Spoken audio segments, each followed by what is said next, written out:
ഞങ്ങൾ കഴിഞ്ഞ പ്രാവശ്യം പ്രതിപക്ഷ നേതാവായപ്പോൾ ഞാൻ ഇവിടെ വന്ന് ഞങ്ങൾ രണ്ടുപേരും കൂടി ഒരു വാഹനത്തിലാണ് ആദ്യ നിയമസഭാ സമ്മേളനത്തിൽ പങ്കെടുക്കാൻ പോയത്. എത്രയോ വർഷമായിട്ട് ഈ വീട് ഉണ്ടാക്കിയ കാലം മുതൽ ഈ വീട്ടിൽ വരുന്ന ഒരാളാണ് ഞാൻ അദ്ദേഹത്തെ കാണണ്ടേ. അത് നിങ്ങൾ ഉദ്ദേശിക്കുന്ന ആ തരത്തിലുള്ള ഒരു കാര്യങ്ങളുമില്ല. അദ്ദേഹം എന്റെ ജ്യേഷ്ഠ സഹോദരന് തുല്യനായ ഒരാളാണ്, എന്റെ നേതാവായിട്ടുള്ള ഒരാളാണ്.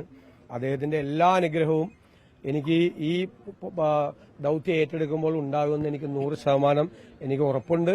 അദ്ദേഹം അത് ചെയ്തിട്ട് എനിക്ക് തന്നിട്ടുണ്ട്.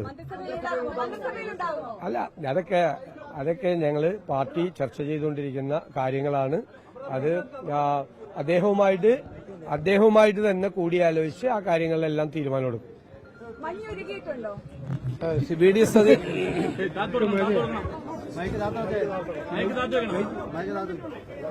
വി ഡി സതീശൻ മുഖ്യമന്ത്രിയായതിൽ ഞാൻ സന്തോഷിക്കുന്നു. ഹൈക്കമാൻഡിന്റെ തീരുമാനത്തെ ഞാൻ സർവാത്മന സ്വാഗതം ചെയ്യുന്നു.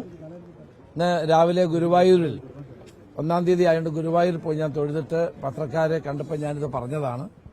അദ്ദേഹം ഇവിടെ പറഞ്ഞു, വളരെയേറെ വ്യക്തിപരമായ ബന്ധങ്ങളുള്ളവരാണ് ഞങ്ങളെല്ലാവരും. തീർച്ചയായിട്ടും കഴിഞ്ഞ 10 വർഷത്തെ LDF ഭരണത്തിൽ നിന്നുള്ള കേരളത്തെ മോചിപ്പിക്കാനുള്ള ദൌത്യം അദ്ദേഹത്തിനാണ് പാർട്ടി ഹൈക്കമാൻഡ് ഏൽപ്പിച്ചിട്ടുള്ളത്.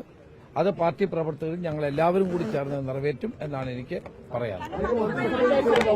അതല്ല പാർട്ടി തീരുമാനിക്കേണ്ട കാര്യം.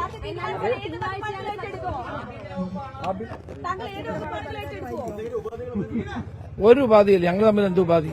നേരിന്റെ വാർത്തകൾ നിങ്ങളുടെ വിരൽത്തുമ്പിൽ എത്താനായി സാക് ന്യൂസ് ചാനൽ സബ്സ്ക്രൈബ് ചെയ്തും ഷെയർ ചെയ്തും ഒരു ശരിയായ മാധ്യമ നിലപാടിന് പോകാൻ ഞങ്ങൾ നിങ്ങളെ ക്ഷണിക്കുന്നു.